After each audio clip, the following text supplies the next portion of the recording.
GPOꯒꯤ club 36ꯅ member ꯆꯥꯝꯃ ꯆꯥꯝꯃꯅ ꯂꯤꯁꯤꯡ ꯑꯣꯏꯔꯒ ꯄꯥꯡꯊꯣꯛꯆꯕ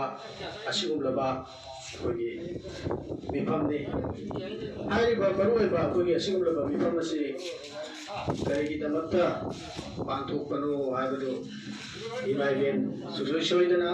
ꯈꯪꯕꯤꯔꯝꯃꯣꯏ꯫ ꯑꯗꯒꯤ ꯂꯥꯛꯄꯤꯔꯤꯕ ꯑꯇꯣꯞꯄ ꯃꯐꯝꯗꯒꯤ ꯂꯦꯡꯕꯤꯔꯛꯂꯤꯕ ꯀ꯭ꯂꯕꯀꯤ ꯂꯦꯡꯕꯤꯔꯛꯂꯤꯕ ꯏꯆꯤꯟ ꯏꯅꯥꯎꯁꯤꯡꯅꯁꯨ ꯍꯥꯏꯔꯤꯕ ꯃꯤꯐꯝ ꯑꯁꯦ ꯀꯔꯤꯒꯤ ꯀꯧꯕꯅꯣ ꯍꯥꯏꯕꯗꯨ ꯑꯩꯈꯣꯏ ꯑꯈꯪꯕ ꯈꯔꯕꯨꯗꯤ ꯌꯥꯎꯔꯝꯒꯅꯤ꯫ ꯑꯗꯨ ꯈꯪꯗꯕꯅ ꯑꯌꯥꯝꯕ ꯑꯣꯏꯕꯅ ꯑꯩ ꯃꯌꯦꯛ ꯁꯦꯡꯅ ꯑꯩ ꯍꯥꯏꯖꯒꯦ꯫ ꯑꯩꯈꯣꯏꯒꯤ ꯉꯁꯤ ꯐꯝꯂꯤꯕ ꯃꯤꯐꯝ ꯑꯁꯦ ꯀꯔꯤꯒꯤꯅꯣ ꯍꯥꯏꯕ ꯃꯇꯝꯗ ꯑꯩꯈꯣꯏꯒꯤ ꯕ꯭ꯔꯍ꯭ꯃꯥꯗꯒꯤ ꯆꯪꯉꯛꯄ ꯆꯤꯜꯀꯨ Manipur Saktam Kaira! Manipur Saktam Kaira! Manipur Saktam Kaira! Manipur Kangai Pagna! Manipur Kangai Pag Imana! Manipur Kangai Pag Imana!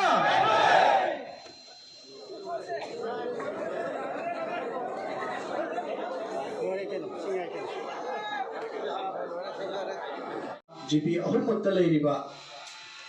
maruoida akogi nahasingna khange madugi pawdo yumda leiriba imai ben sing amadi alaman singna khangde adugo hojikti akoi se tumina lesinba adu yaratraba maramdi adumai tawdana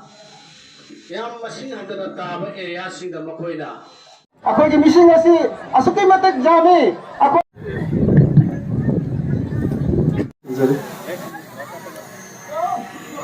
Kalau popi dari laki pak baru bapak sih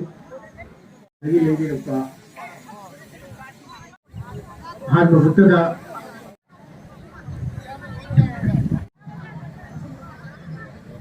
sendiri jadi pak pergi sih kalau bapak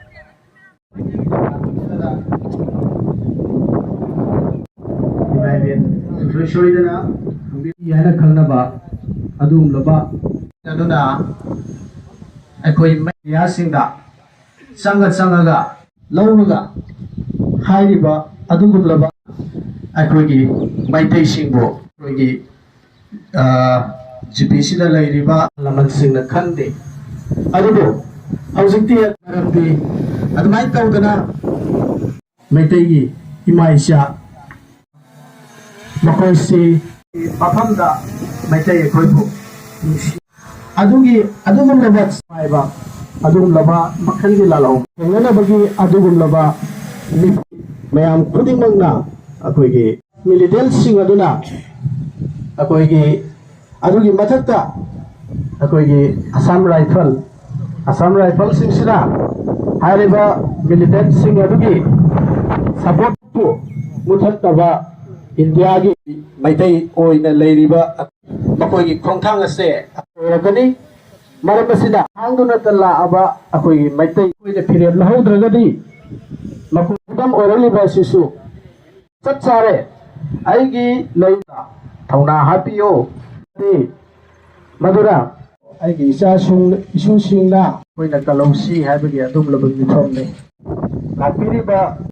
matam madu yaurabani maduna changpa som brahmadagi changpa asi makoina indiago mamangda tanana ba policy su makoina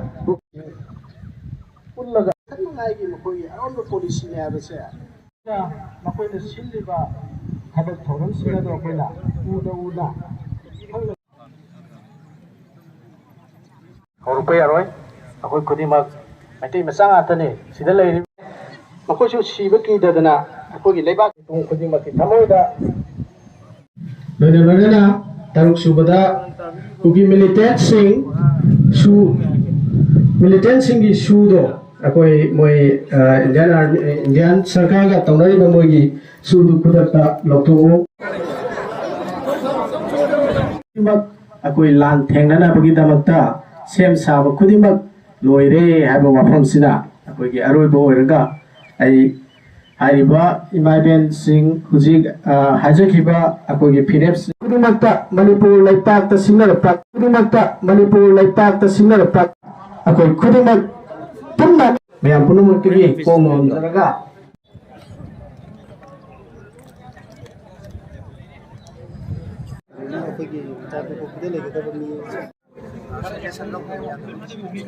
ꯄꯥꯟꯗꯝꯗꯤ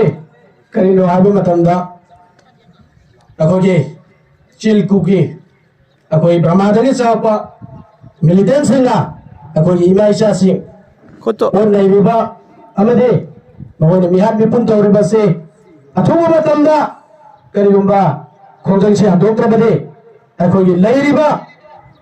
ꯑꯩꯈꯣꯏ ꯃꯤ club ꯀ꯭ꯂꯕꯇꯒꯤ ꯂꯦꯡꯕꯤꯔꯛꯄ ꯑꯩꯈꯣꯏ ꯑꯄꯨꯟꯕ ꯃꯤ 3,700 ꯑꯁꯤꯅ ꯑꯩꯈꯣꯏꯒꯤ ꯍꯥꯏꯔꯤꯕ ꯁꯨꯗ ꯂꯩꯔꯤꯕ ꯀꯨꯀꯤ ꯃꯤꯂꯤꯇꯦꯟꯁꯤꯡꯒ ꯊꯦꯡꯅꯅꯕꯒꯤꯗꯃꯛꯇ ꯁꯦꯝ ꯁꯥꯕ ꯂꯩꯔꯦ ꯃꯔꯝ ꯑꯗꯨꯅ ꯑꯊꯨꯕ ꯃꯇꯝꯗ ꯀꯨꯀꯤ ꯃꯤꯂꯤꯇꯦꯟꯁꯤꯡꯅ ꯍꯥꯏꯔꯤꯕ ꯈꯣꯡꯐꯝ ꯑꯁꯤ ꯍꯟꯗꯣꯛꯇꯕ ꯇꯥꯔꯒꯗꯤ ꯃꯈꯣꯏꯅ ꯇꯧꯔꯛꯄ ꯈꯨꯗꯤꯡꯃꯛ ꯑꯩꯈꯣꯏꯅ ꯊꯦꯡꯅꯒꯅꯤ ꯃꯁꯤꯗ ꯑꯩꯈꯣꯏꯒꯤ ꯏꯃꯥ ꯏꯕꯦꯟꯁꯤꯡꯅ ꯅꯤꯡꯍꯟꯅꯕ ꯌꯥꯗꯦ ꯂꯩꯕꯤꯔꯤꯕ ꯑꯩꯒꯤ ꯇꯨꯡꯗ ꯂꯩꯔꯤꯕ ꯑꯩꯒꯤ ꯐꯨꯔꯨꯞꯀꯤ ꯃꯦꯝꯕꯔꯁꯤꯡꯅ ꯉꯁꯤꯃꯛꯇꯒꯤ ꯑꯩꯈꯣꯏꯅ ꯂꯥꯟꯊꯦꯡꯅꯅꯕꯒꯤꯗꯃꯛꯇ ꯑꯩꯈꯣꯏ ꯈꯣꯡꯊꯥꯡ ꯑꯗꯨ ꯊꯥꯡꯖꯤꯟꯕ ꯍꯧꯔꯦꯕ ꯑꯩꯈꯣꯏ ꯋꯥꯐꯝ ꯑꯁꯤ ꯑꯩꯈꯣꯏ ꯃꯦꯗꯤꯌꯥꯒꯤ ꯊꯣꯡꯗ ꯊꯝꯖꯔꯤ एजेंडा खागे एजेंडा खाब पालीब सरकार प्रजा करी उबीरबनो चिन्ह यादे प्रजा कना कना यादे सीब कीद्रीसे करीगिदमक्तनो खुंगम इरमदम मुंगे है लागदी मखोगी महत्व थाना ई चुपजी मसा तारने मसीदा कोई किनिंगा लेते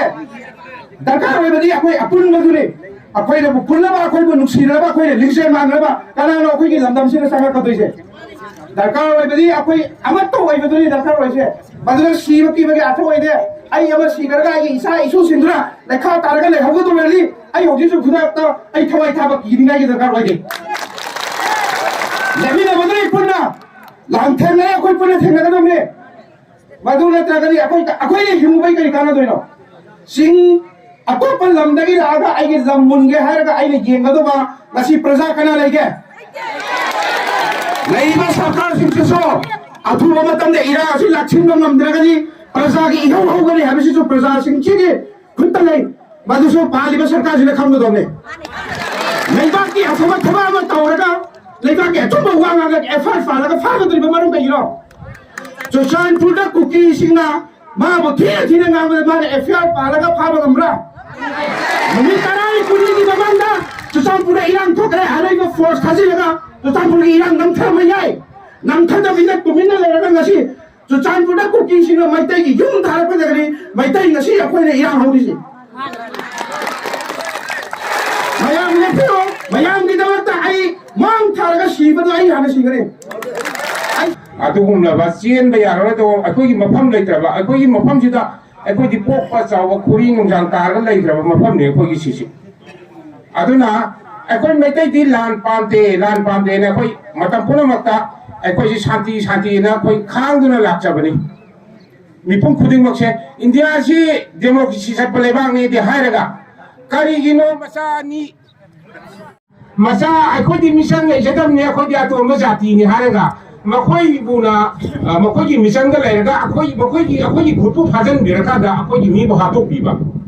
सुगुम्बा इंडिया गवर्नमेंट ने सानरीबा अखोई पॉलिसी छे अखोई यानिंगे अदुना अखोई अजि शांति अखोई लान पांदे हारगछु अखोई अजि थौना फना अखोई सिबता अखोई सिना गिदम दा अखोई सेन लान गिदम दा अखोई सेन सारे अखोई खुदिमक कोई अपुन बदो पुनलगा कोई एनी तौर खुदिमक कोई माइरंग यामिनसी हाइबा असि हारगा इ मफम मतम सिलो सिंगे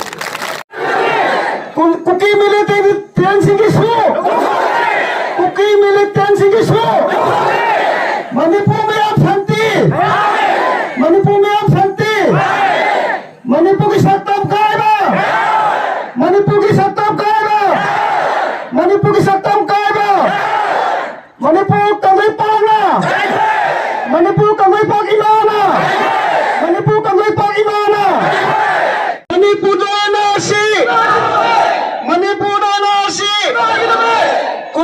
MLA ꯇꯦꯟꯁꯤꯡꯒꯤꯁꯨ